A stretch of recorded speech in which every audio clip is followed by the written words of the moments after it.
In here, man. 5-star James. I don't care what stars they give you. You're a 5-star. You've been a 5-star. Which is much farther.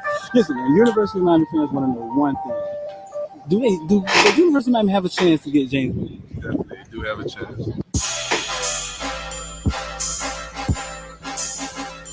Welcome to South Florida. Yeah. Welcome to South Florida. Welcome to South Florida. Welcome to South Florida. When you on the field, is it pregame? Like, is it ever? Are you ever afraid? Does you ever feel fear, or do you ever feel pressure? Nervous. You ever feel pressure? Not one bit. None of that. No. Who's been your tough defender? Like who's guarded you the tough? Yeah, who's the toughest person to play? I don't see nobody. I knew this. Nobody. He was gonna give it the damn hood.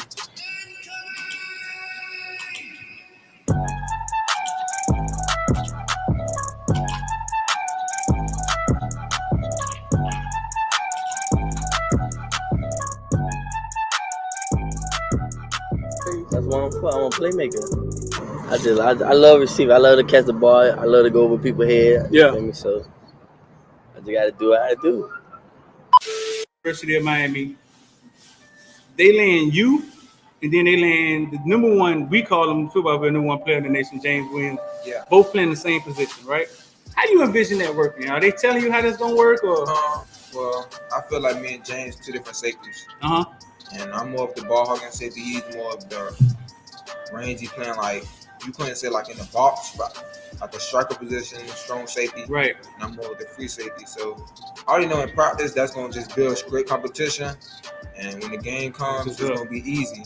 That's what's Because up. I know we go hand in hand because it's like we're the same person. Right. So he has like his strengths and weaknesses, and I have my strengths and weaknesses. And we're gonna he can feed off of me, learn how to, I guess, be more of the free safety, and then I can learn off of him, be more of like a closer to the box safety. Right. So I feel like we're just gonna make each other better.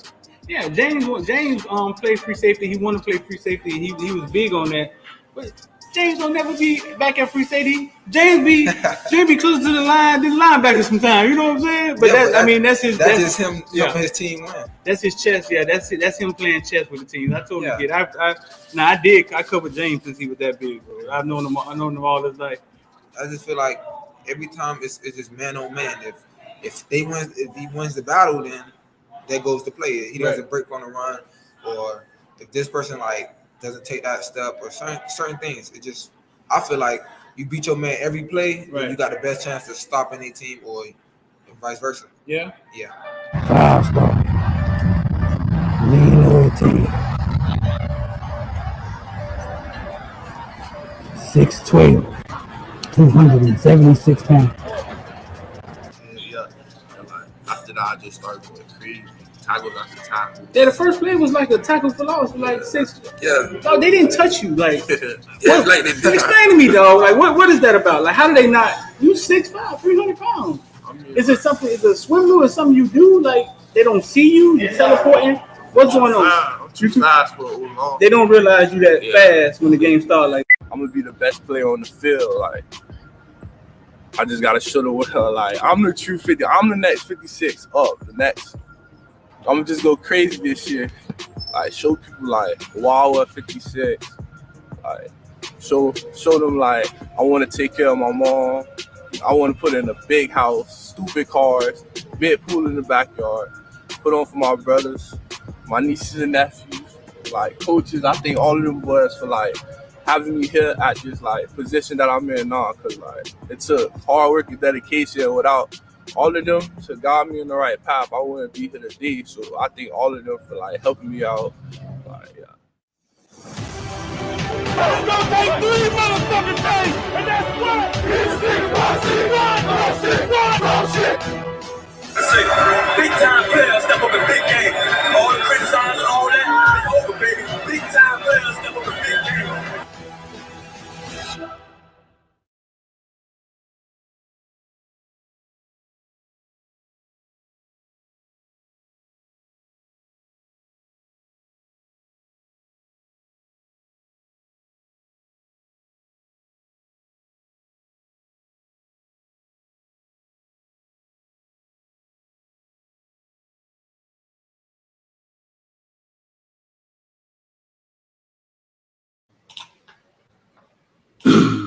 What's good? What's going on, man? What's going on, man? I'm D. Morning Breath Show. About to talk about everything from Bitcoin to ball. Bitcoin. What is Bitcoin, man? I'm making up stuff, man. D about to talk about everything from Bitcoin to ball. 786-405-9499 if you want to get down with IOD Squad. 786-405-9499. Hit the like button for us, man. Hit the like button for us and share with a hurricane. Share with a hurricane fan right now. Just share with a hurricane fan, man. Share with a hurricane fan for us. Real fast. 786-405-9499 if you want to get down with IOD Squad.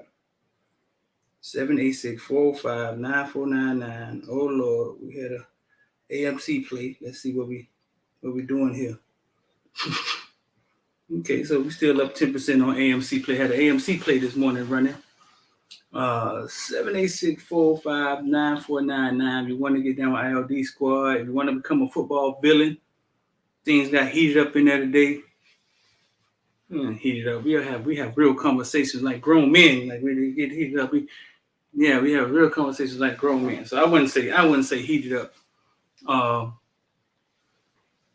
The same talk.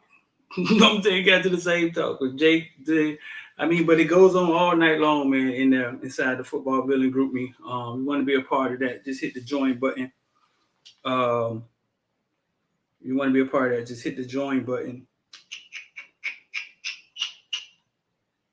Should be right next to subscribe. What they get access to the member group me, they get access to the information we get. They get access to recruiting talk in there, man. What's going on? They get access to the videos first. I mean, the version, the Caneville, the version of Caneville that's out now, the 12-minute video is only like half of the real video. The other video that's released to the members first in the member section is like 26 minutes long. It's a lot longer. I'll let you check out a little bit of it. Let's see. And they get access to things first. They get access to. Here we go. Left College Station. You know what I'm saying? You smell that? This is the original version that will eventually come out free. Left College Station. You know what I'm saying? 100,000 people in the middle of nowhere. 100,000 unrabbit fans in a recreational park, recreational benches, city of Miami, man. The stadium that you guys joke about and laugh about, that none of you have. Middle Tennessee, man, Miami Hurricanes about to get it down today. Tyler Van Dyke, we need you to wake up. Josh Gaddis, we need you to wake up. Let's get this thing popping.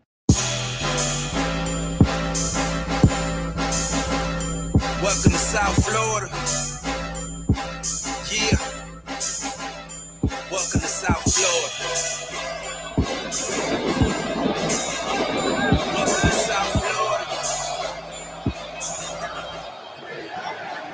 Welcome to South Florida. The bottom of the clip, but the gunshine stay high. What them boys still voting in that way. Big play, get it for the 18 if you straight. Get K and stop hating, it's the motto of the state. A lot of face, but it's still real around here. That foreign talk, that can get you killed down here.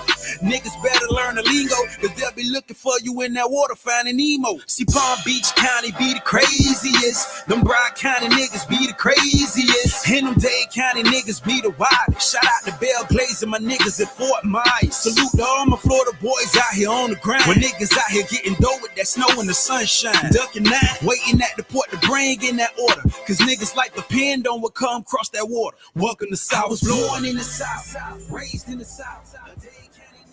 A live ESPN game out in front of the stadium. Out in front of the stadium, we got a live ESPN game going on out in front of our stadium. Commercials and all. Commercials and all. QR codes on them. This is out in front of the stadium. You don't have to go in the stadium. You ain't got to bring your car here with a fake battery and load it up to watch the game if you tailgate. It's right here in front of the stadium for you, man, in case you don't get a chance to get in. I just want y'all to see what it is y'all call yourself laughing at, or what it is y'all think is funny, and y'all bring up our stadium. It's kind of like bringing up a bazooka and not knowing it's a bazooka till they get pulled out on mirrors. You know what I'm saying? Y'all stadiums are like recreational stadiums. Got benches for seats. Nobody check your tickets. Big business down here in Miami, man. College football is turning into big business, and we were right in line with it.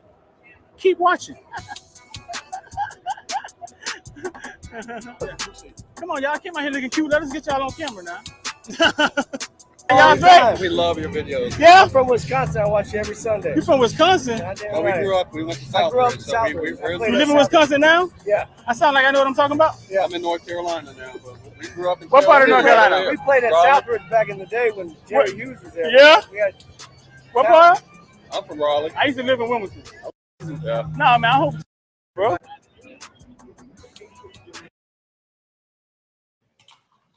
Skip through it for you a little bit. This, if you just got in here, man, this just give you what a sneak peek at what's in behind the member section. I mean, what they get to see first. This was released to the members. This is the longer version of the shorter version video that's out. Bro.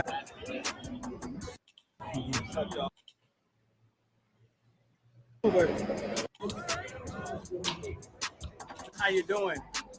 My sweaty Nick. Here we go, man. We got the boys coming out with Tyreek leading the floor. We got Big Khalil. Miami Hurricane versus Middle Tennessee, man. It's a lot. Ain't nothing to prove, but got to get the thing going on track, man. Link Curtis, Corey Couch, Coach Mirabal, Coach Adai. Royal. We got a Royal, man. Somebody just asked me who breaks out today, man. I think today is the day that a Royal breaks out. Royal did not break out that day. No.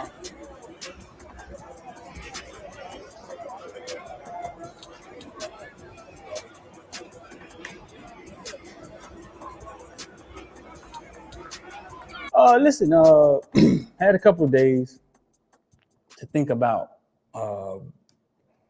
to retrack and look at some of the video we shot and some of the video we shot, because we do a lot of pregame things before the game start, and we get to the game. I'm calling my producer, trying to meet up. He on the other side of the stadium. I'm on one side of the stadium. We trying to meet up. Have people stop me. Saw Malik Rozier. Talked to Malik Rozier. Saw Damian Jones, Chaminade head coach in the boot. He injured. I don't know how he got injured. He ain't running any routes. Try to reassure that we get Jeremiah and we get. Skip through it a little bit. Like, share, man, comment. You want to become a member, just hit the join button right there, man. IOD Squad. Oh, man, we got Big Mezzador, King Mezzador. Listen, the defense has proven top 20 in a lot of different statistics. That's far from being one of the worst from last year. That Texas A&M team offense, a lot left to be desired. That Texas A&M offense. A lot left to be desired. We got the big house right in front of us, man. Darryl Jackson. Huge kid. Darryl Jackson out of Maryland, man.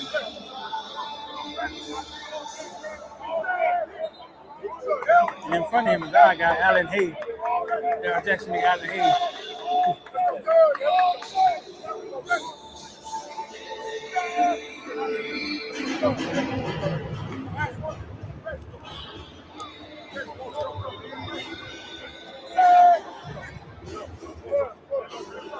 Think YouTube gonna pick up on in the air tonight?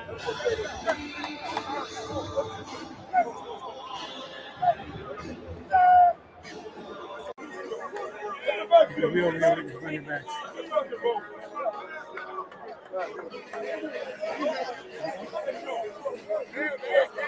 Okay, you got the Chili's coming through. You gotta let them pass by first.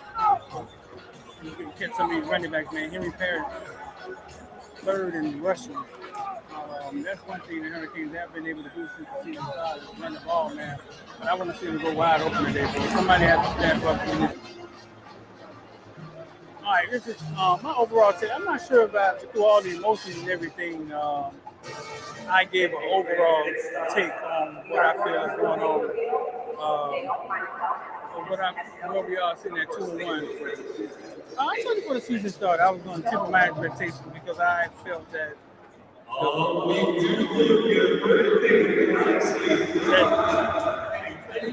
the process was started already. You know what I'm saying? Everything that we're trying to change has been changed. What's going on, bro? Everything we're trying to change is everything we're trying to change has been changed. The process has been changed. Everything from going on in the back end has been changed.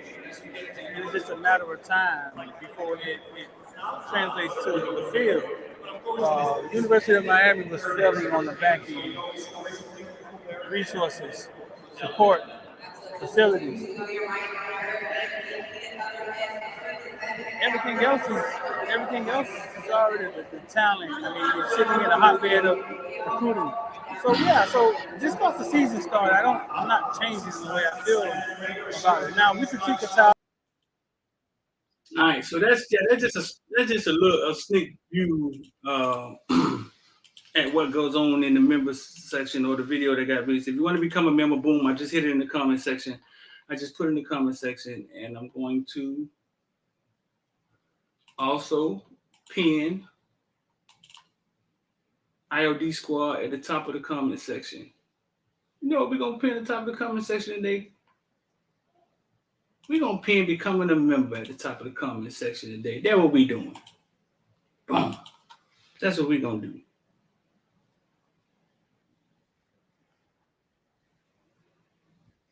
Boom.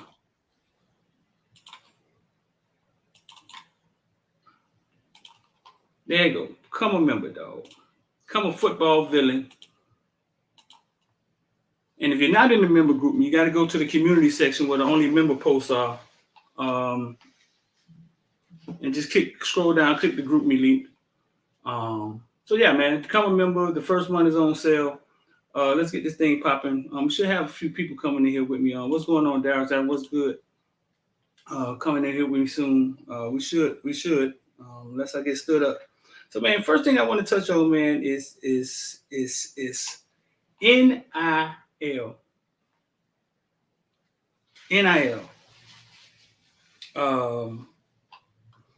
I want to talk about the NIL and these kids with the NIL. NIL has been a lot of things. I know when people first hear NIL, the first thing they think of is NIL, pay to play, paying kids to play, paying kids to play football. And that's the first thing that comes to most people's mind. Kids getting paid. But that's not necessarily what I want to talk about today.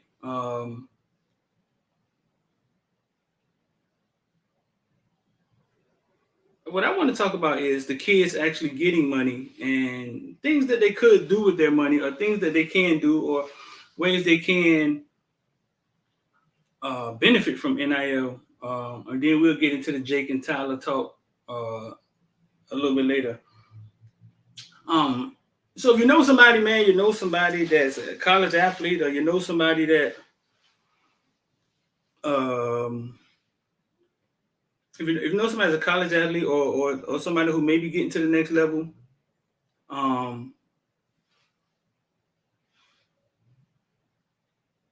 or anybody who inspiring, and maybe they're a hell of a ninth grader, send them a link. We're gonna get into it a little bit. Send them a link and tell them they need to watch this. Get into a couple tips, man, a couple things that they can do with the NIL. So yeah, I know the first thing that comes to people's mind when they think NIL is kids getting paid to play. But I want to talk from the standpoint of actual kids, because some of these kids, we know for a fact, just at the University of Miami alone, their money that they receive monthly was kind of doubled. So say if they was getting $2,000 a year, now they get $4,000. Some of these kids getting bigger NIL deals. It's not equal. But a lot of these kids come from backgrounds, and if it doesn't pertain to you, it just don't pertain to you. But a lot of them come from backgrounds where they didn't have a bunch of money, like they didn't have a lot of money. So when they get money in their hands, the first feel good thing to do is spend it. I mean, we all know that. I mean, we all have been there. The first feel good thing to do is spend it on something that looks good, that kind of describes who you are, to make you look good. Helps your ego, strokes your ego. I don't know. Name brand clothes, a car, renting a car, a $500 belt, a chain, goes in your mouth. Yes, I get it. And then we always hide it under, I like nice things. Okay, we're going to get into that. That's how we always hide it. We hide it under, I like nice things. That's fine. But because I've been through it myself, went to the military. I didn't have an NIL deal, but in the military, you get paid, but you don't really have bills because they pay for where you live at. They pay for your light bill, water bill. You're living in the barracks. Like, you don't really have bills, so you just have money to spend at the age of 18. And it's like you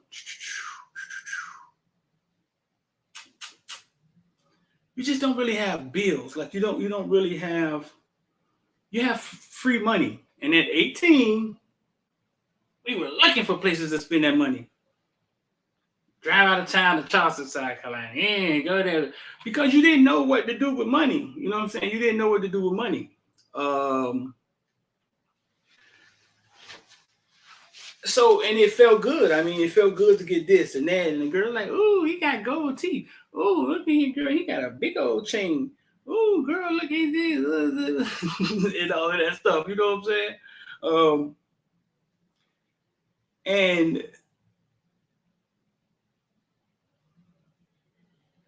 And if you look back, right? If you look back at all the money that went through your hands, if you just would have did something with half of it, right? Just half of it. Say if you got $1,000, you'd have just put 500 up and then just blow the other 500. In 20 years from now, because if you look back 20 years, 10 years, you have a nice little bit of money. If you just did anything with it, put it somewhere. But what we do is the way I like to explain it is that we always eat the seed. And I'm talking to you, young college athletes. We always eat the seed. What does that mean? We always eat the seed. Randolph said, if you own, why not spend it? I'm not sure what that means, but we always eat the seed. So we always get the money, which is the seed. Get the money, which is the seed, and we always eat it. We spend the seeds. We never plant the seeds in the ground and grow a garden and then pick off the trees. I mean, what do I mean? A lot of times when we get money, you have overhead, you have bills. Everybody have bills. You have bills. Then with the rest of the money, you find something to blow it on, and then you just wait till you get your next check a lot of times, and you do it again.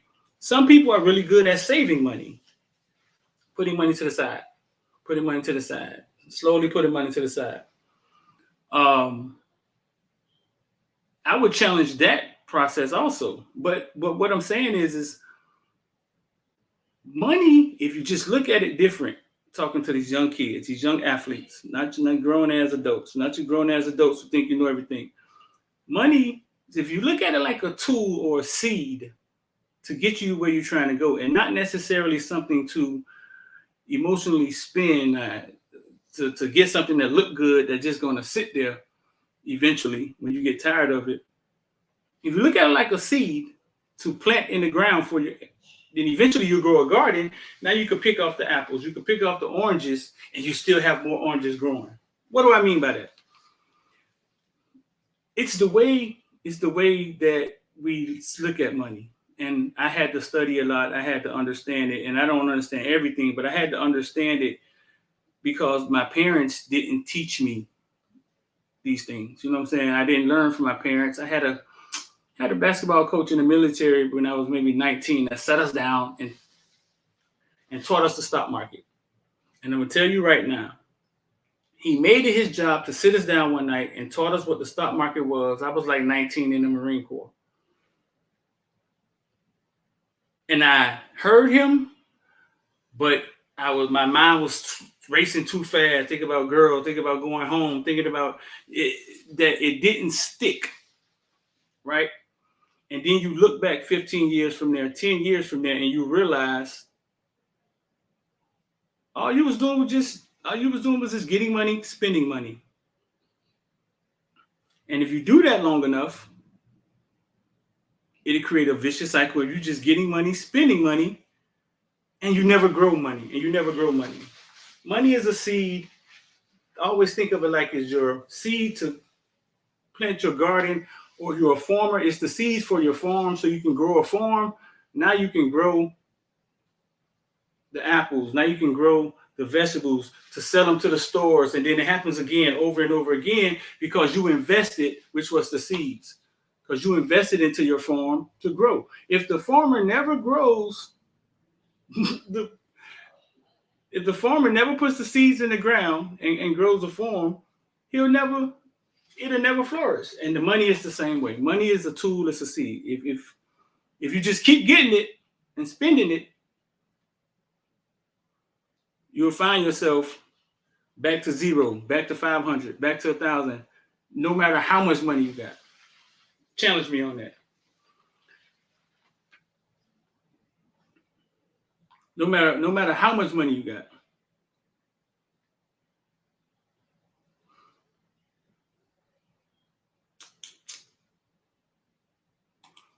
Tim said them females cost money too. Oh, females can be really expensive.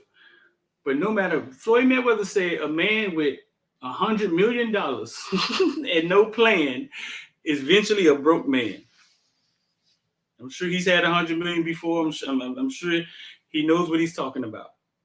A man with $100 million and no plan is a broke man. So I don't care if your NIL deal is 100,000 or your NIL deal is 10,000. If you don't have a plan, you're just planning to spend it. What's wrong with that? It's my money. I can do what I want to do. You damn sure can. You damn sure can do what you want to do with it.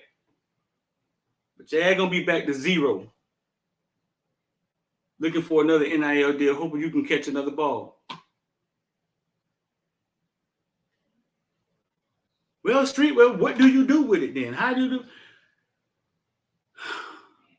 The plan is to put it somewhere to where it can grow. Some of it.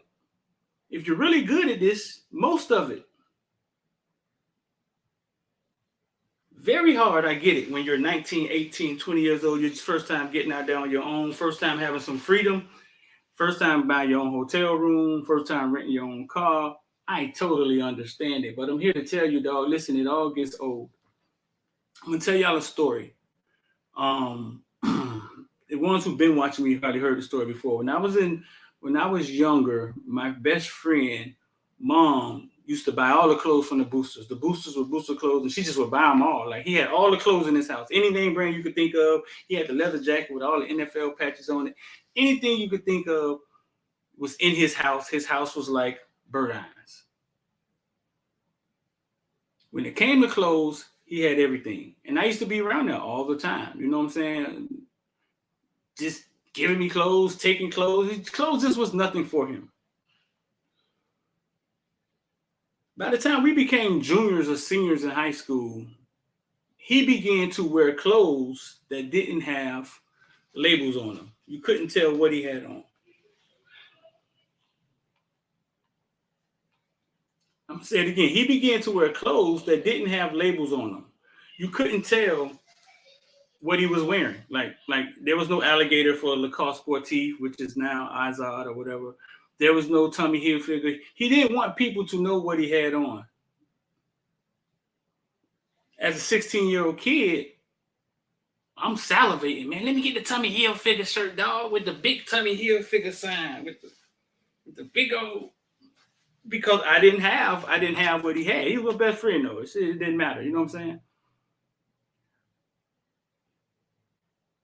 And I would hear him talk like, man, yeah, listen, man, I done did it so much. You know what I'm saying? I don't really want people to know Like I don't really want people to know what I have. Like I don't really care if people know what I have on.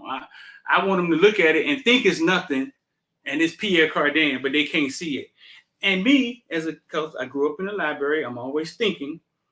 You know what that taught me? You know what that taught me? That taught me that all this stuff that we want to buy is just stuff.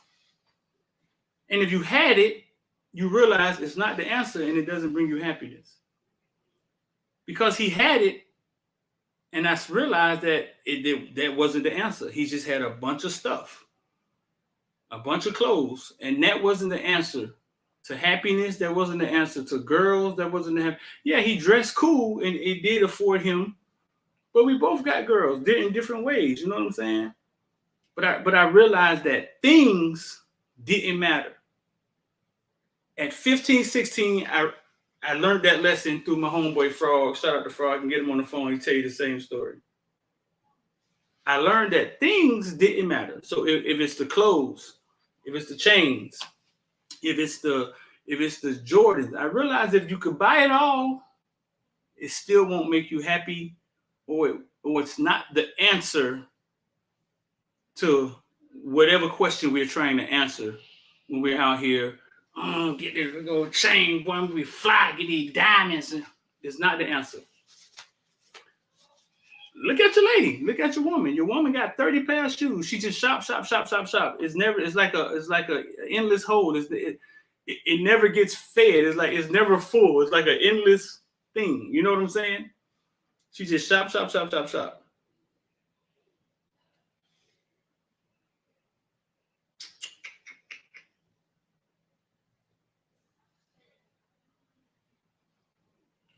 1 second.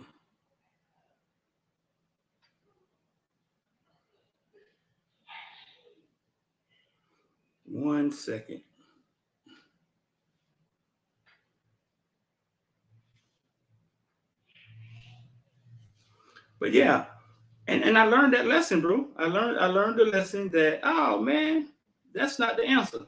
So why am I saying this? I'm saying this because I know you young guys are going through the same thing, and you see the rappers with all the cool stuff on because that's part of their business. That's part of their business to look cool. But they'll never tell you that that's not the answer. It's not the answer. It's not.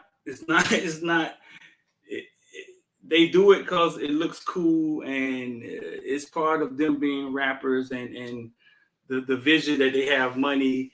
And then what happens is the trend trickles down to the peasants, and then all the peasants and all the normal people try to be the rappers. And some people with money, I mean, do what the rappers do, but the rappers have a lot of influence. The female rappers have a lot of influence on a lot of the community of almost society, kids, period. And it's not the answer. So I'm saying that to all you the kids with this NIL money that you're fortunate to have, because the college athletes before you didn't have it. You got to find somewhere where you could put it, and some of it so it can grow, or you will keep spending yourself back to zero. Well, straight there, I don't know about no stock market. I don't know about no Bitcoin. I don't know about none of that. Okay, all right. That's what I'm talking about. Real fast. I'm not your financial advisor. I'm nobody's financial advisor. But if you just, a simple way of looking at it is that we all put our money in a bank, and we trust Bank of America. We trust TD America. We trust these banks. Well, my question is, Amazon, Google. Let me give you another one. Amazon, Google. Come on, give me some huge companies that aren't going anywhere anytime soon. Amazon, Google, I want to say Facebook. Tesla's just starting. It's not going anywhere.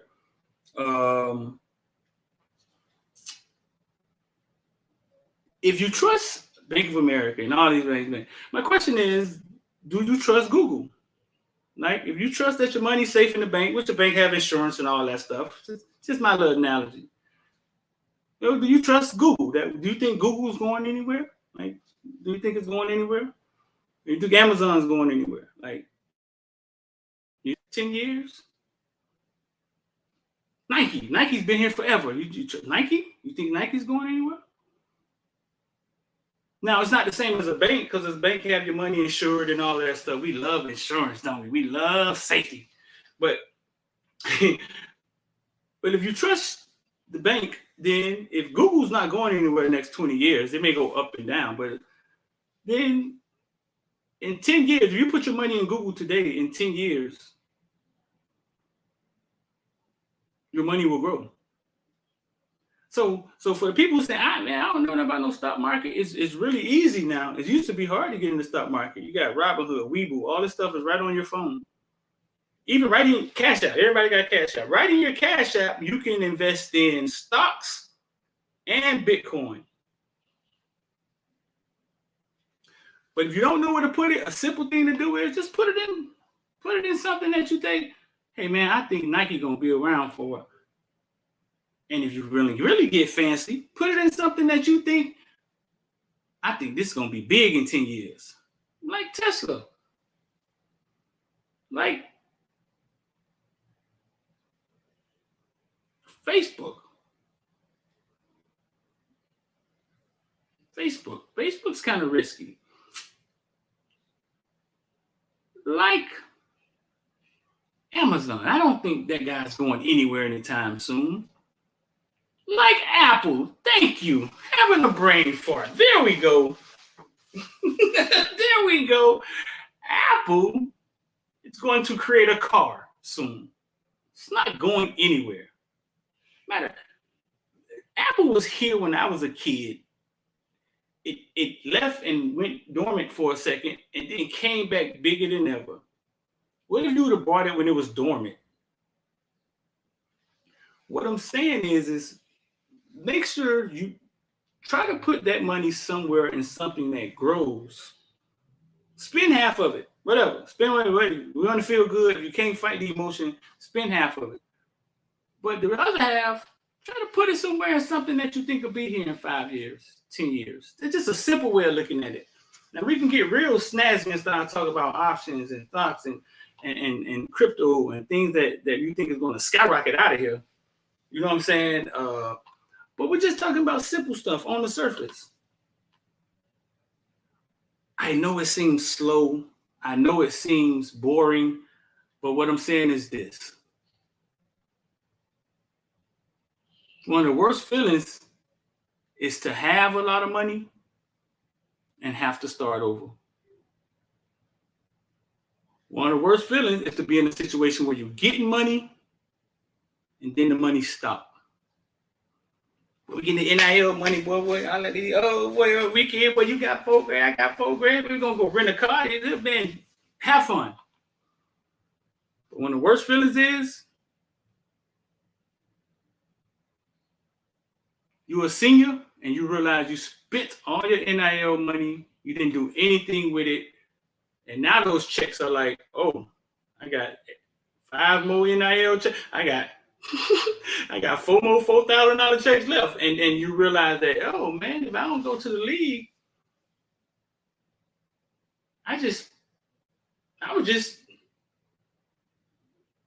spending money. Bro, listen, it's money you didn't have.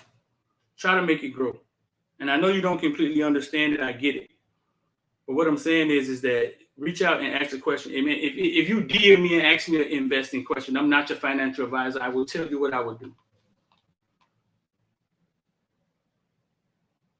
Easy.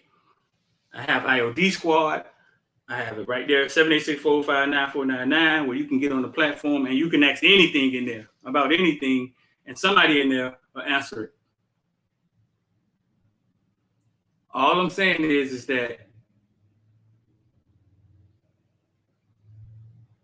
it feels good to spend money, but until you start looking at money different, you will eventually spend, zero, work hard, get next check, woo, spend, throw it up in the air, zero, and you could do it for 20, 30 years. If you don't start using money like a seed or a tool. That's real. That's real talk. NIL, name, image, and likeness, bro. Listen, there's a lot of things you guys can do. I see a lot of these kids from Miami going to Smoothie King. I guess these Smoothie Kings may be privately owned, and they obviously getting some type of deals from Smoothie King. There's a lot you kids can do. Like prime example, like you play for University of Miami, or you play for Clemson or something like that. You have a platform. It's called social media, but y'all tend to just use it the same way that everybody else uses it. How about you uniquely just use it in a unique way? How about every morning you get up and go live and brush your teeth with the fans? Every morning. Eventually that becomes a thing, and eventually you could probably get a sponsor for, hey, brushing your teeth every morning. Now think about how many things you could do that with. You have a platform. People want to see you.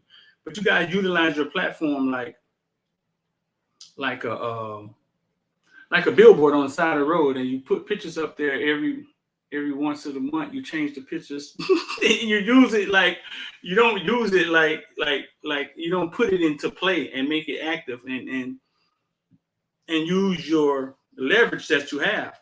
But when your college career is over and you didn't go to the league, because nobody goes to the league, only maybe 2% of the people make it to the league, you're going to look back and say, damn, I had a lot of leverage. I had a lot of influence. I could have did a lot with the influence I had other than walk around and look cool. You know what I'm saying? Bro, listen, if you have questions about this, I thought about coming up with a course or some videos for you kids to watch, and just to open your mind about things that's going on and who you are and the value you have. Because they try to make you think that you don't have any value. But it's weird because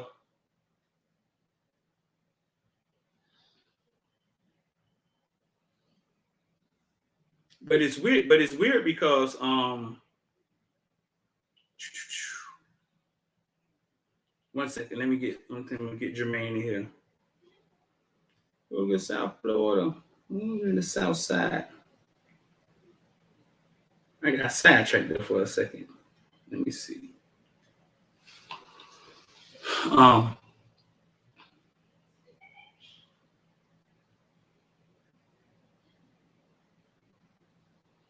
got sidetracked. I forgot what I was saying. Got thrown off for a second.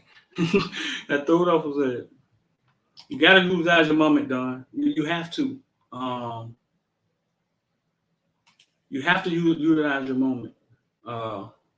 Son just went to the Air Force. Yeah, dog. It's not really. I say athletes because that's what the platform is, man. But all kids. I got 2 kids in there right now, 13 and 9. I sit them down and try my best to talk to them about blockchain and cryptocurrency and leverage and investing and things, and that when they hear them again, they'll click. They may not click right away. Ownership and all of this stuff. They may not click right away, but they eventually will click.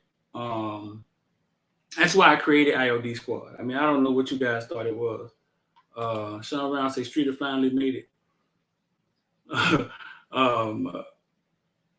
That's why I created IOD Squad to have these conversations, because I know it's a lot of people out there with influence who have a kid that may be one of the top kids in the nation and know you can do something, but don't know what it is you can do.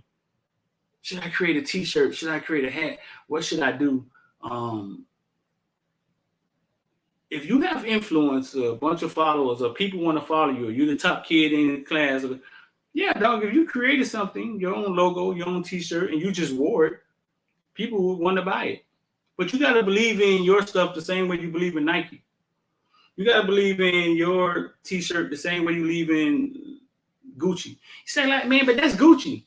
What do you mean that's Gucci? It's a t-shirt with sleeves and it's cotton, just like yours. But Gucci made you feel good. It made you think that Gucci is something different. Make you feel good about buying it. It says something. Everything started in the boardroom with guys sitting at a table saying, what are we going to call it? How about we call it Google? Get out of here, man. Call it Google. What does Google mean? And then 30 years later, it's a household word. Because somebody believes in it, they push it. Somebody believes in it, they push it. They make you feel good about buying it, like Apple. Apple, you never see Apple coming out with a sale. Apple, buy one, get one free. 14. No, they just make it look cool. It's branding. They make it cool. They've pushed their brand up there so far that they make it cool. It feels good to buy it. Think about that. You can do that with your own brand. You got a kid, top kid in the nation. All the kids want to be around him. All the girls want to kiss him on the cheek. Create his own socks. But he got to wear them.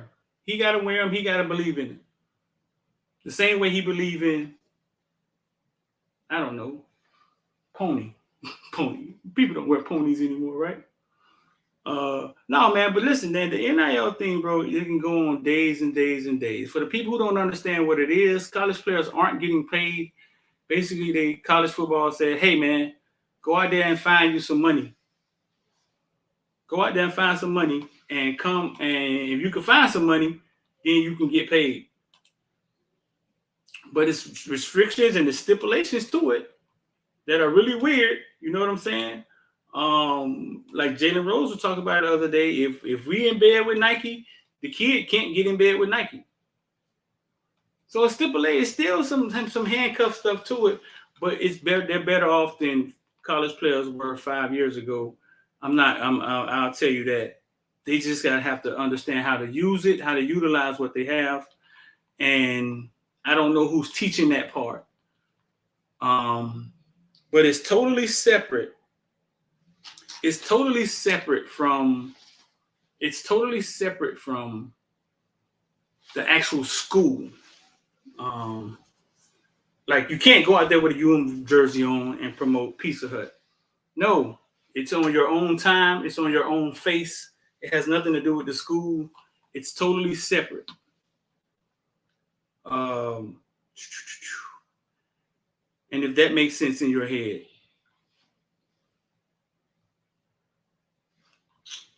Yeah, man. So basically, man, we're going to try to hit on that more often. I'll try to put some stuff together for kids, man, and some things they can do, what kids can do in high school to boost their NIL. I want to start doing some stuff with the Canes and the fan base. You know what I'm saying? Create a place where we can, when we put it in place, we'll roll it out. I'll let the football villains know first, man. But I'm going to get my boy Jay in here, Jermaine in the back, bro.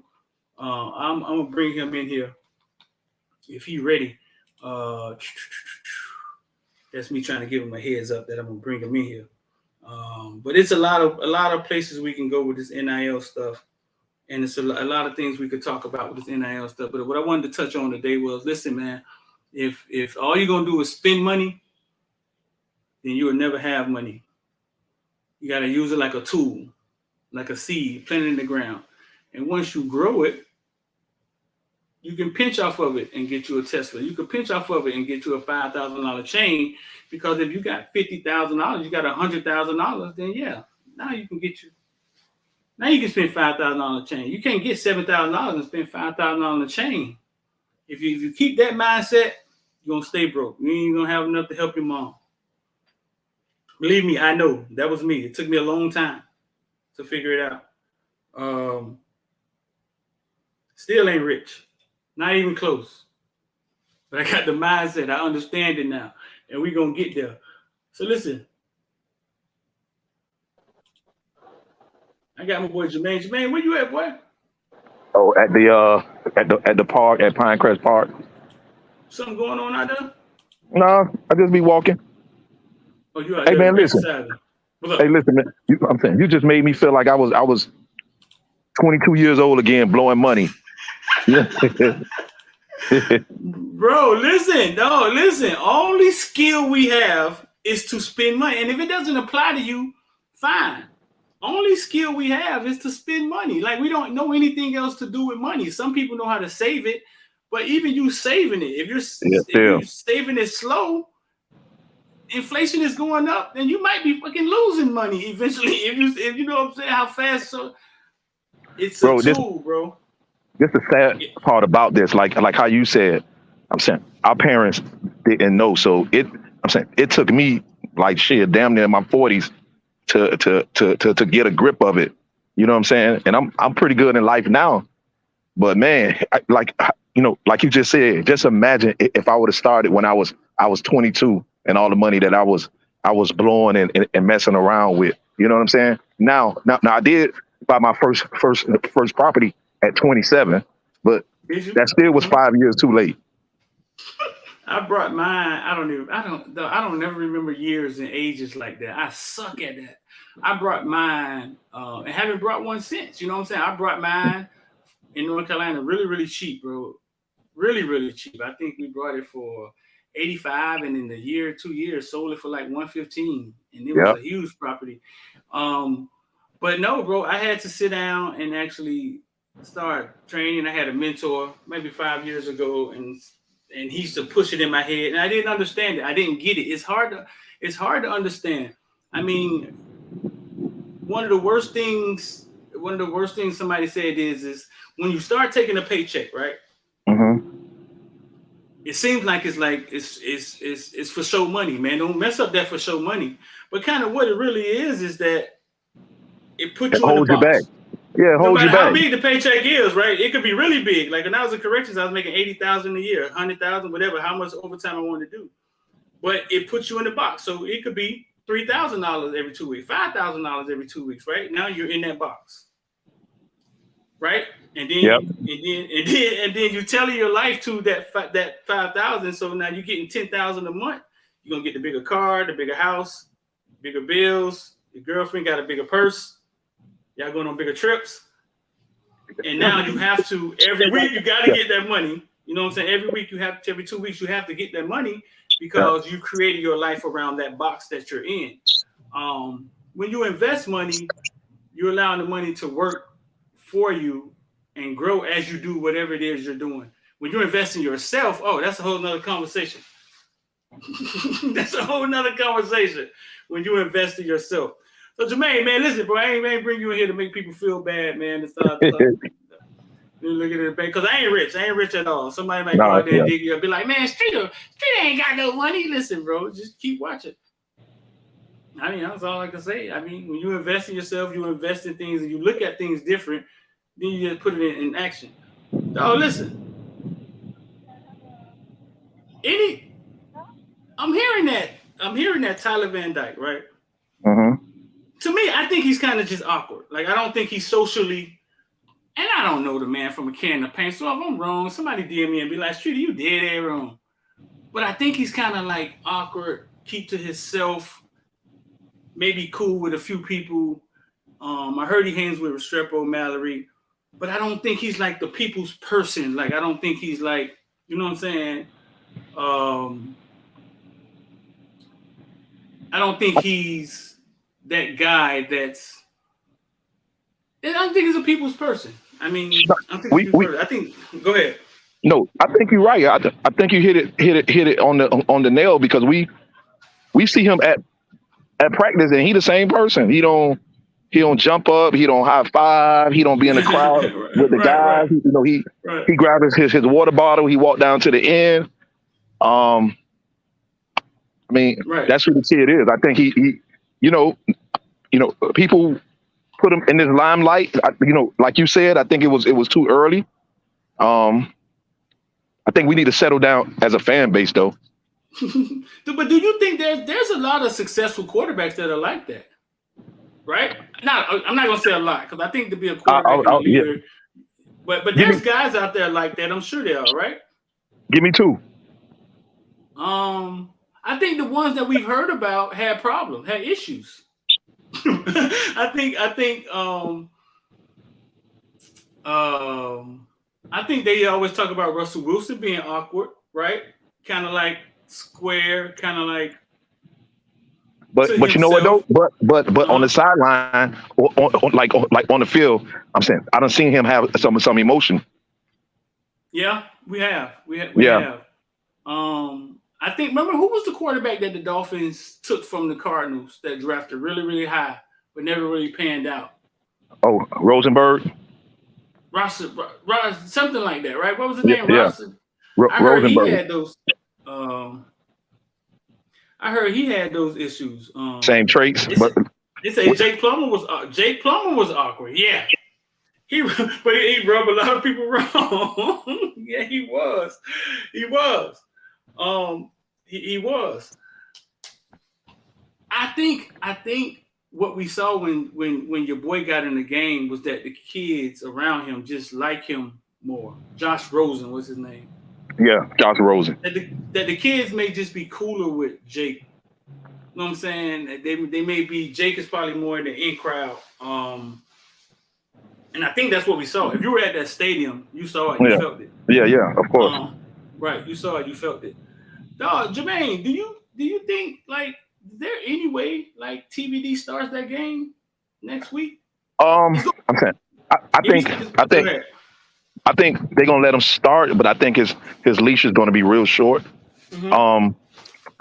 Because somebody was saying that, they wanted Gaddis to add in some plays that he was familiar with the year before, and you can tell that he did to a certain extent, because I'm saying they went a little up a tempo, right?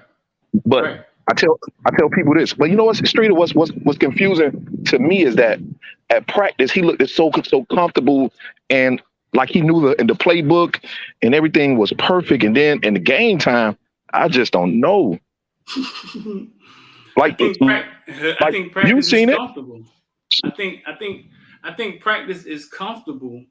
And my question is this: you have a bunch of coaches out there, a lot of coaches. You got Jason Taylor. He played in the pros, and the thing that he was uncomfortable with, I wonder if they could see it, because a lot of these gurus out here who watch TVD play, you know what I'm saying? A lot of them didn't see it. A lot of them didn't see that he was doing basically like one read. Exactly. That's my guy. Rambo, let's go. Oh, Rambo make a catch. And a lot of these gurus out here, I didn't hear him say it. You know what I'm saying? And I wonder in practice if they could see it, and they just trying to grow him as a quarterback.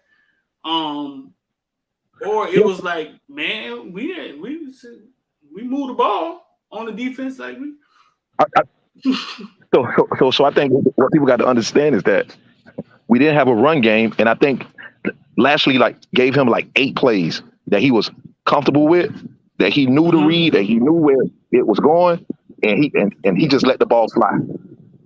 This offense is totally different. Right now, for Mario, I don't think it's a tough decision because he's the head coach. He's getting paid to make decisions. But I do think they give TBD another chance. But I think his leash is going to be real short. Don say it's funny though, because fans seen it. I've heard a couple people in the spaces and say, man, I was saying it. I've been saying it. When Lashley first got here, I remember the kids were all happy because they were like, in 2 days we learned the offense. We got the offense. It's down pat. Yeah, spray out. It was easy. It was easy. And they had all learned the offense really fast. Y'all remember that? That was easy. I mean, but I think it's some genius to that. You know what I'm saying? That you have a system that's so simple that kids can learn it, and you can compete in college football with it. And then your coach get fired, and things change. Shit, I think AJ from Central even said that though. Like he said, once he find a quarterback and he find what that quarterback is good at, he that's what he ride with. But so are we asking and Gaddis to just take his playbook and call Rhett Lashley and say, hey man, let me get those 8 plays. Thank you very much, and keep moving. Yeah, dog. It's sort of like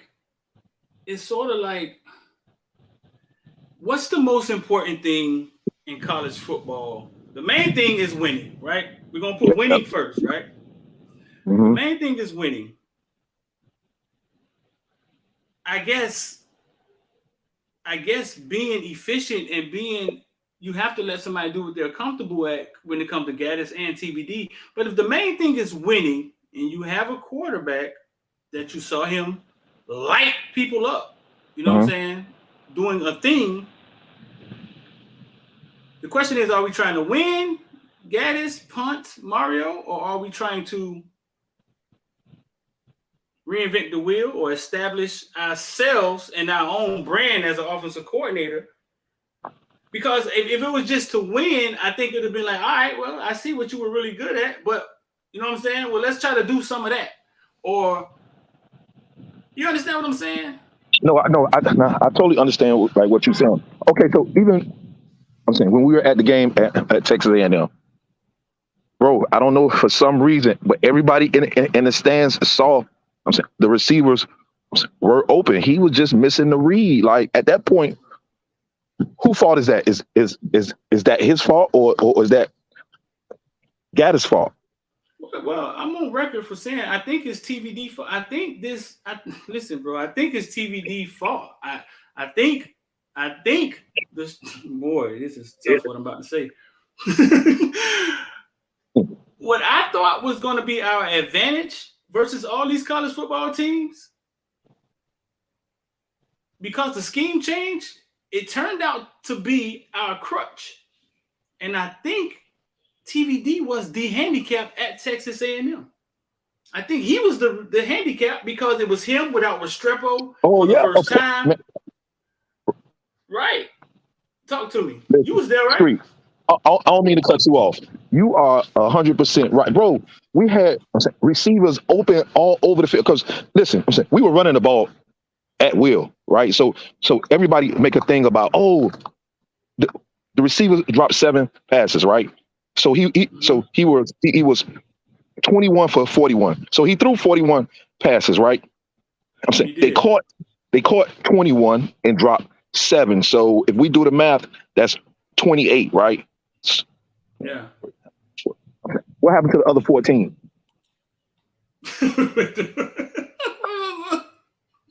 And I was there in person. What happened to the other 14 passes that people don't want to talk about? But everybody want to talk about these 7 drop passes.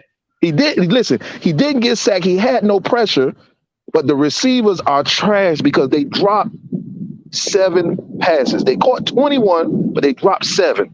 But it's still 14 passes still out there floating around somewhere. Bro, we were open. Bro, the receivers were so open, and the balls that he was missing was going in the ground. And I'm like, come on, man, are you serious? Like even at the stadium. My question is, do a season OC, right? Do a season OC, quarterback coach.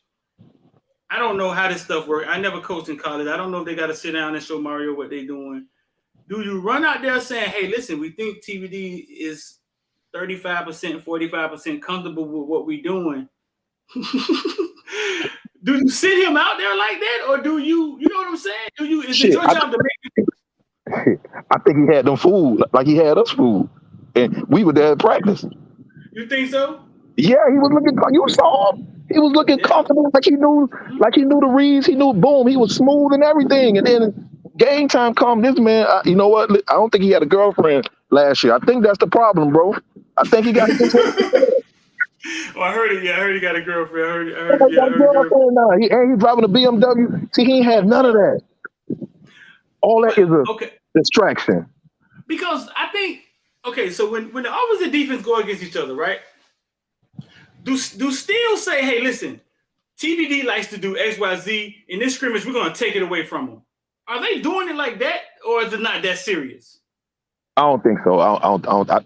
I think they just run, their defense on what they think he's going to run. But I don't think they literally try to take what he's doing away. Now the scout team, I think they do that for the scout team. For the scout team, okay. Yeah, but even on Middle Tennessee, you know what I'm saying? So I'm saying I saw you right there on the field. I threw my hand up, but bro, I can tell that I'm like, man, these dudes ain't even run out the tunnel like they ready. So I didn't think nothing of it. I'm like, okay, first pick, 3 points. Second pick 6 is 10-0. Okay, we gonna come back. Man, it was 24-3. I started scratching my head like this, like, oh man. Put Jake Mario in, man. Scratching his head too. Mario had that Manny Diaz look on his face. Mario was scratching his head too. Man, yeah. I think, and then on top of that, once Jake came in, you know, Jake had some success, and even Jake ran that offense, a similar offense to that in high school. You know, Did he? yeah. Oh, you're breaking up a So little bit. on that pass, can you hear me? You're breaking up a little bit. You don't walk too far. Go back. You can hear me now? Yeah. Now, all right. So, like, even that read with Jake, where he threw the ball to Mallory in the end zone, 80 was in the back, wide open, man. And I think Right. that was a turning point of that game because that was 4th down, and man, we let these people throw a 98-yard bomb on us. Right. Man, I'm getting sad. That. You get what? I'm getting sad all over again. But, listen. That boy said sad. That boy said he getting It's sad, sad. man. It's sad. Cause listen, let me tell you something. Now I knew we'll have some losses, but not the Middle Tennessee. I'm sorry, bro. Not the Middle Tennessee. So now Bro, I'm saying we got to win out now. That's how life feels, bro. Bro, listen, if life, man, that is how life is, though. I bet you that loss bring them close. I bet it bring them closer. That's how life feels, man. That's how life feels. It's always something you never expect. Hey, now Streeter, now listen, bro, because you've been saying some shit every time before every game, and I don't know if you remember. You asked this question when we had the stage. You don't went too far. You got to go back, though. You don't went too far. What about now? I got you. We can hear you. What about now? All right. So you asked last week. The trap game. Was it a trap game? Yeah. No. Okay. Yeah. Man, we gonna. So you in the portal, dog. We can't hear you, dog. You in the portal. You in the portal, dog. Hold on. Go back to where you was at. I'm gonna bring you back in. Go back to where you was at. No, I asked, was it a trap game? And y'all thought. You there? Yeah, I'm here. Okay, I can hear you now. All right. I asked, was it a trap game? What else you said? I said, hell no, this ain't no trap game. Street, we gonna take care of business. And everybody on the space got rowdy. Oh no, we gonna, man, listen. So I saw you Saturday. I threw my hand up. By the 3rd quarter, I didn't even want to see you, Street. I thought somebody in my family had done died, man. I said, man, I got to walk out this stadium. I got a whole 2 weeks to read Twitter, and bro, that thing be hurting, man. People don't be understanding. Patience, man. I got it. You got to develop patience and understand that things take time to come together. You know what I'm saying? Man. Listen, people say, I didn't think we'd lose to Middle Tennessee. Exactly. We could have took a loss, right? But to Middle Tennessee, but think about it. You got to kind of look at that in reverse. That can only happen to Middle Tennessee or Southern Mississippi. You can only walk into a game and not feel a threat and not get up and do something the night before the game that you don't usually do because it's Middle Tennessee. You're not going to do that versus North Carolina. You're not going to do it versus Texas A&M because you're on high alert. You fired up. The fans in the stand. You lit. You know what I'm saying? But you can only fall asleep at the wheel versus the house of the blind. Yep. Yeah, that's the only way it happens. You know what I'm saying? Luke said it's a trap. Luke said trap games happen when you're about to play your rival 2 weeks, or you just played a huge game and your next game is somebody who doesn't pose a threat. It's a junior whopper.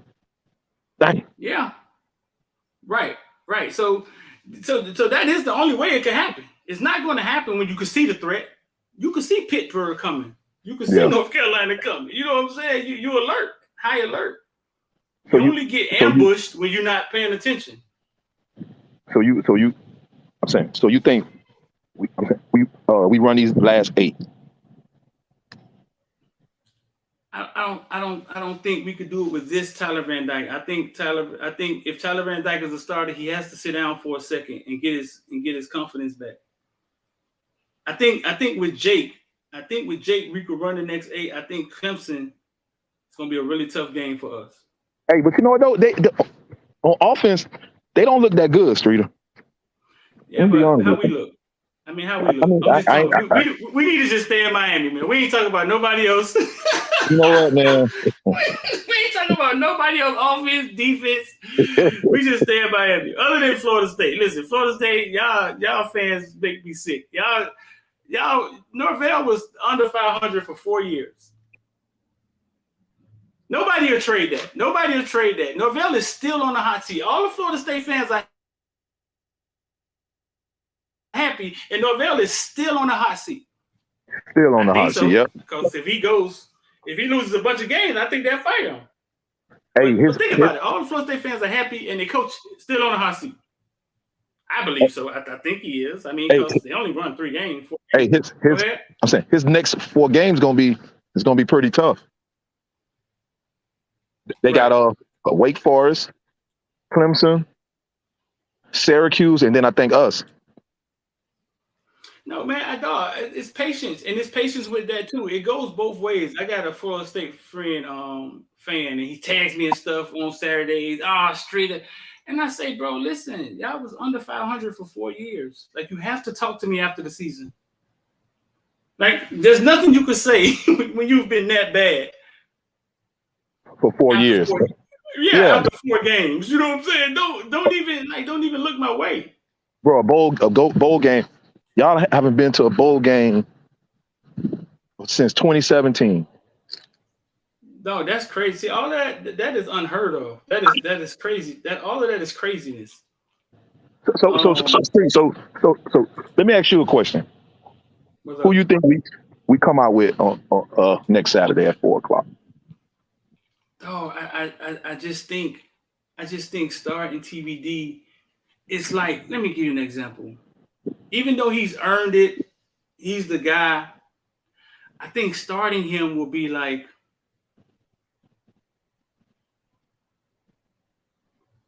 TVD will be like going out of town and starting off with a half a tank of gas.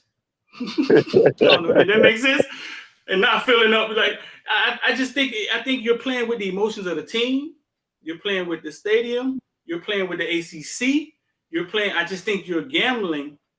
You know what I'm saying? Unless in these 2 weeks he get his stuff together and he's in practice looking different, they got a game plan.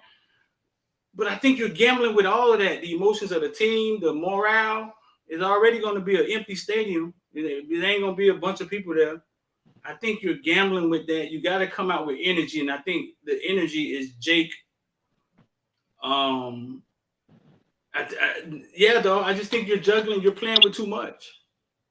Hey, so you know what I'm saying? I'm gonna agree with X. I think we get 50,000 next Saturday. You think so? Yeah, just because it's the Tar Heels. I think we get 50. I think that loss knocked the air out of a lot of Hurricane fans, bro. I know, but I think that loss made people feel like, oh man, there's a fraud. No, there's a scam. It's send me $15 and give me your cash out. I just hey, as a season ticket holder, I've been a season ticket holder for a minute. I don't feel like that now. Now I do feel like damn, these motherfuckers done let me down again. You know what I'm saying? But I know what Mario said, man, and all the people who are worried about the recruits. Mario told these guys, hey y'all, I'm saying this year might be tough, but I'm gonna need y'all to just trust me and just hang in there with me. You know? That's how you talk to them? Yeah. So the kids who didn't come, I'm saying they weren't coming in the first place. That's how I feel about it. They say, Fireen say disagree. I disagree. TVD has earned the benefit of doubt. Let him down his sword. I thought that's what we saw. I don't want him to die on his sword no more. That's it. He done died on his sword. I thought that's what we saw. I thought we saw him. I thought that's what we saw. I thought we saw him melt down with a quarterback rating of 22. I thought that's what we saw Saturday. Now I'm not saying get rid of him. What I'm saying is repair him. Give him time to get his stuff together, and maybe he can come back like Tua and and Hurts did at And Alabama. Where that Hurts had to situation. go. Yeah, right. But Streets, I'm saying Street, you were in the West end zone. I'm saying you saw his body language after those two interceptions. That body language was horrible, bro. That body language was horrible. That guy, see, this what y'all. This the part y'all don't be want to talk about. I know that I said the defense gave up a bunch of yards, right? This the part y'all don't want to talk about. I was a United States Marine, dog. We respect the rank structure in the military. Leadership. Much as y'all want to say it or not, if you go to work and you got a good supervisor, the day goes well. If you got a shitty supervisor and a shitty leader, it messes everything up under it. True statement. When that game started the way it started, and your leader looks like that, your leader looks lost. Like he looks like, dog, he threw his head down like, oh my God, here we go again. Like when that's your leader, see, but y'all don't want to talk about that. Y'all think these kids are pros and they all are individuals. You know what I'm saying? No, they're all interlocked. They linked as a team. So when your leader does that, it affects everybody, bro. I don't care what y'all say. So remember what you said last night in the space when Jake came in, the kids had a shot of you said some type of juice, some jumping juice or something. You said gummy berry juice. All of a sudden, you couldn't block. All of a sudden, Middle Tennessee could not block our defensive line. Ask yourself why. All of a sudden, they couldn't block our defensive line. Where they blocked it when they threw. No, when he threw that bomb, that man took 2 or 3 steps and heaved it. He was on fire. He was on fire. You know what I'm saying? He was dropping it in their breadbasket. Jake comes in. The crowd goes wild. He gives the team some energy. Now, all of a sudden, the defensive line is unblockable. Ask yourself why. Jake don't play defense, do he, Jermaine? No, sir. No. Emotions, dog, momentum, leadership, hope. I've been watching sports for so long, like, say for basketball. I've been watching basketball for so long, like, I could watch a game and the team could be losing, but I could tell or even boxing. You could watch a boxing fight, right? And the dude could be losing, not throwing a bunch of punches, but you can kind of feel, if you understand sports and momentum, you can feel which one of them dudes is going to win that fight. What you about to say? I was just about to say when you said momentum. Damn, I forgot now. It'll come back to me. Oh, no, man. Sports is though. Leadership is something. Though leadership is huge, bro. It's huge. So now we didn't feel like playing today. We back at our stadium. It ain't Texas A&M. The fans ain't here. We just I know what I was about to say. I know. Hold on, Street. I know I was about to say when you said fans. So last night we was talking on the space. So everybody was saying about our fans don't show up or whatever the case may be. It's not 50, 60,000 every weekend. But let me tell you something. I don't know if it's 35 or 40,000 in that stadium. Those be the loudest 40,000 people I ever seen in my life. Now that's one thing. That was loud, dog. Bro, that's one thing we don't give our fans credit for. The ones that do show up, that 40,000 or 38,000, bro, they be loud, Street. Texas A&M wasn't loud as I thought it would be. All right, so put it like this. But it was just very intimidating, dog. It was a very. Go ahead. So no, and you're right. That first quarter, first of all, that fucking walk up to the seats was crazy, bro. We had to go up 7 flights, bro. Let's talk about that first. First, and you had the 7 flights to get to our seat, because you remember on certain sides they don't have the elevators and the escalators. Wow. They have them for the handicap. Even the fans was like, "Yep." I'm saying we have to do this every other week. I'm like, damn. So anyway, let me tell you something. That first quarter, I'm saying we were louder than the Texas A&M fan until the muff punt, right? Yeah. So right. Even after that, the first half, They wasn't that loud. I'm saying they didn't get loud to dude scored that second touchdown in the third quarter. Now they got loud then. Right. Yeah. Yeah. No. The fans, the UM fans are loud. They are very loud. Even when it's only a little bit of them in there. But yeah, man, leadership, bro. You're right, Don. It is the mental aspect of the game. It's leadership, dog. So I know y'all want to say, well, we ain't talking about steal, we ain't talking about the defense, we ain't talking about the cornerbacks. Bro, listen, it's a unit, right? And if the leadership gets shaky and the leadership, which is Mario them, ain't fixing the player leadership and they don't fix that mess that's going on right there, it can trickle down. It can trickle down because now we're talking about focus. We're talking about the mental part of the game. And that's what I think. That's what I think. I know DJ Ivy knows what man-to-man coverage is. I know for a fact. He knows what man-to-man coverage is. So. I know for a fact he does. Man, listen, if like how you say, man, I'm saying if our leader is leading us and it's gonna make us a better team because if I'm saying you look at the film, man, I'm saying a couple of plays from being undefeated. Execution. And then we want to say, oh, Gaddis playbook is trash. Now, this is the same playbook that took Michigan to the playoffs. But now all of a sudden, because TDD can't pick it up, it's trash. Come on, y'all. That's the question. That's the question.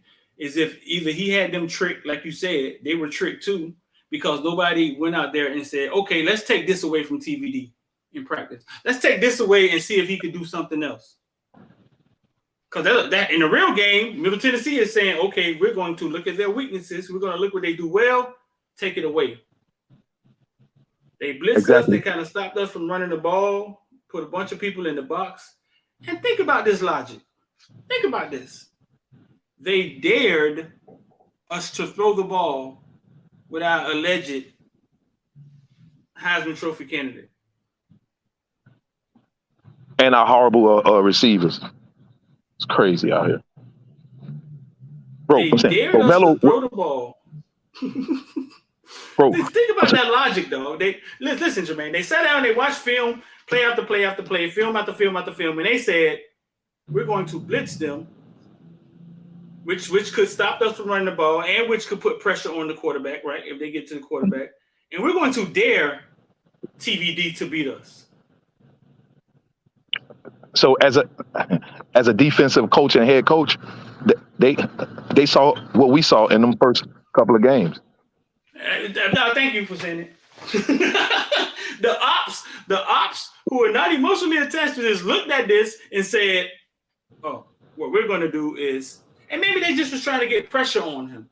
You know what I'm saying? Maybe to rattle him, but still you're leaving one-on-one coverage, right? But I mean, you saw Jake gave Keyshawn Smith a one-on-one chance and he took it. Put it in the bag. We're going to dare this guy who you guys are saying a first rounder. We're going to dare that he find the open guy. Which he hasn't found the open guy all football season yet. A couple of times he has. I'm saying Romello was open over the middle so much Saturday. It was crazy. I'm saying, fired up at one time, and he was walking off the field and turned around to TVD. I don't know what he said, but whatever he said with his body language, I'm saying it wasn't nice though. You know what I'm saying? I told y'all they was frustrated at Texas A&M, Jay. I told y'all they was frustrated at Texas. Keyshawn Smith was livid at Texas A&M, and it wasn't because Redding was dropping the ball. No, bro, he was wide open. They was giving him 10 yards, and then Keyshawn takes a play on special team. Boom, get us right back on the board. Get that man the ball, man. Feed that man the ball, please, somebody. Yeah, man. I was wrong about Keyshawn. I thought Keyshawn. Well, I ain't gonna say I was wrong. I just said I thought he was a guy. You know what I'm saying? I say he hadn't flashed yet, so we know he's not he's not a Duke Johnson. He's nothing because y'all thought really highly of Keyshawn. You know what I'm saying? Coming out, but I see Keyshawn. I still think of him. No, he may be our best wide. That's what I'm saying. I think I was wrong. I think he may be our best wide receiver. He does make plays. He makes plays when you give him opportunity to. And that special team, bro. Bro, his body is just like he runs straight up. And once he get to that second level, man, you could cancel Christmas. No, he looks like any great kick returner. Exactly. He looks that smooth. He looks like any great kick returner, a guy who can go to the league and do that. He looks that when he see a seam, sometimes he just runs into a goddamn. But when there's a seam there and he sees it, it cancels Christmas. You know what I'm saying? You're gonna attack it, and he's a lot faster. He's a lot faster than we thought he was. But he's a playmaker, bro. He has the most catches. He coming back. He had the most catches, and I think he may be our best wide receiver. And he started all 12 games last year. That's another thing that we take for granted. Right. So, Street, man, I totally hope you're right that these boys, like, they looked in the mirror. Bro, listen, I can only imagine, bro, because in that press conference, bro, Mario face, bro, his face said it all, bro. His face. Oh, his face, his demeanor, like, says it all. Like Mario be wanna come out there, and you know, and this one lady, I don't even want to call her name. You know who I'm talking about. Well, she be asking some crazy questions, man. I know you down with her, but she be asking. She asks tough questions sometimes too. Now, listen, I know about to ask the tough one. No. She do, but sometimes it be at the wrong time because boy, he be staring at her like, bitch, I really want to give you the business. You won't even understand right now. But then he'll go ahead and like, you know, oh, hey, don't worry about but his demeanor, bro, says it all. Right. It all, man. Shout out to Coach Kane with the $10, man. He said street of NIL tips. Post drop it by itself. Hey, listen, man, we tweeted something out with Mr. Go. We tweeted out the video of us with Uncle Luke watching Mr. Go 30 talk about the Canes, and he get the line about Uncle Luke. Y'all go retweet that for us, man, and at Mr. Go 30. We'll see if we can get Mr. Go 30 to say something. I don't know the dude. I don't really know where he's from. I've never had a conversation from him. But he's funny as hell, dog. He funny as hell. He funny as all get out. Dang. And I go to my Instagram up here, and it's still sitting up here, right here. So before we get out of here, man, y'all want to laugh? Let's laugh. Oh, that's the guy who will be making the video. Oh man, I love him. Yeah. All right, because right now I know the same thing Ime Udoka knew when the news broke. All right, this ain't gonna work for long. All right, this is cover 3. Right, day 1 stuff. All right, take a look at Peters, bottom of the screen. All right, number 1, I'm short, so I'm looking at number 2 and gaining depth. All right, I don't know what I'm doing. I feel like Daniel Hackett. Right, I'm starting on number 1, like Lizzie from Kid Next Door. Right, by the time I look at number 2, it's too late, and he beats me with the 9 like Ray Liotta. Touchdown. All right, can throw the hitch. Right, take a look at Jacobs. All right, I'm scared. I'm just like DJ Khaled. I can't make a hit by myself. All right, plus I'm stiffer than a cactus. All right, so I dive at his legs while I'm pissing down mine, trip my teammate, right, and then take a look at Charles getting thrown into the scene like an improv actor, all right, and gets on all fours like his mama in that Uncle Luke video, 90-yard touchdown. All right, guys, they on that 2-yard line. Right, take a look at this corner. All right, I'm slowed in social justice reform.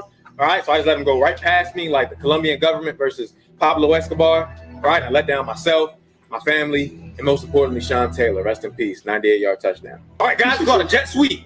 Right, take a look at this. Right, I'm trying to win football games, and y'all bumping heads like Jimmy Johnson and Jerry Jones. Right, Davis, it's a jet sweep. Get out the way, son. Right, matter of fact, I see anything like this on film again. All right, you done. You're out of my rotation. All right, you and your mom. You and your mom. It's like, nah, just you. She can stay. Changes. All right, because right now, I know the same thing Ime Udoka knew when the news broke. You and your mama. All right? You and your mama. Changes.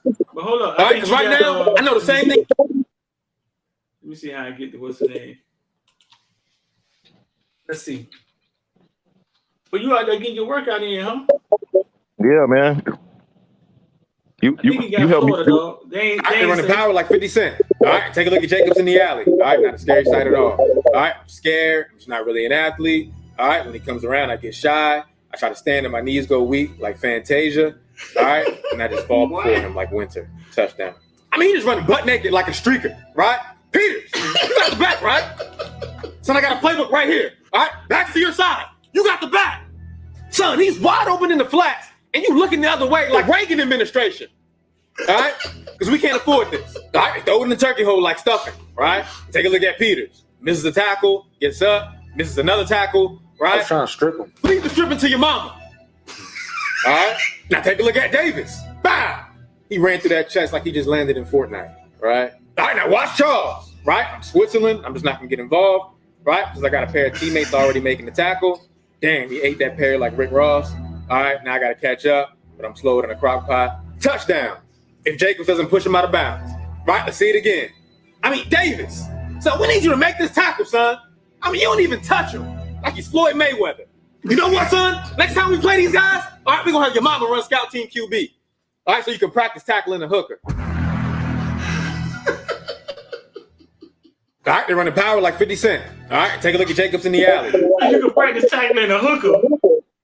Is that Tennessee coach name? Yeah. I mean, Tennessee quarterback name Hooker? Okay, yeah. Oh, this man is funny. That man is hilarious, man. No, he is funny.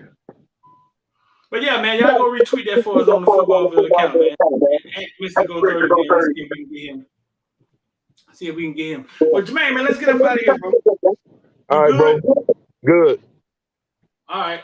Listen, man, 786-405-9499. You want to get the NIL part and send it to somebody you know that need to talk about NIL, a kid who need to hear this, because I know your child ain't listening to you no more. He got money, he running around out here. He ain't listening. He ain't even answering the phone.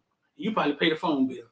Send him the NIL video. Let him say, listen, Streeter say, man, money is a seed. You should plant it, or you're just going to keep spinning back to zero. 786-405-9499. You want to get down with IOD Squad, send us a text, say IOD. We'll send you the link. If you want to be a member, we pinned a member right in the comment section. The member is pinned at the top and it's in the description, man. I'm D, man. Don't put off tomorrow. Somebody asked me who I think gonna start, man. I just don't want to see TVD. I don't want to see him go out there in that atmosphere. What's about to happen? You know what I'm saying? I think he should chill for a minute. Get his wits back, get some of his technique down, you know what I'm saying? Try to get some of what they're trying to teach him to do, and then in the future, maybe get a shot. But it'll get ugly for him. When he run on the field, they'll boo him Saturday. I know they will. They will. I know it's Miami. I know they will. They will. So yeah, man, don't put off tomorrow. Something you could do today. The rest of your life could be seconds away. I'm D, and I'm out of here.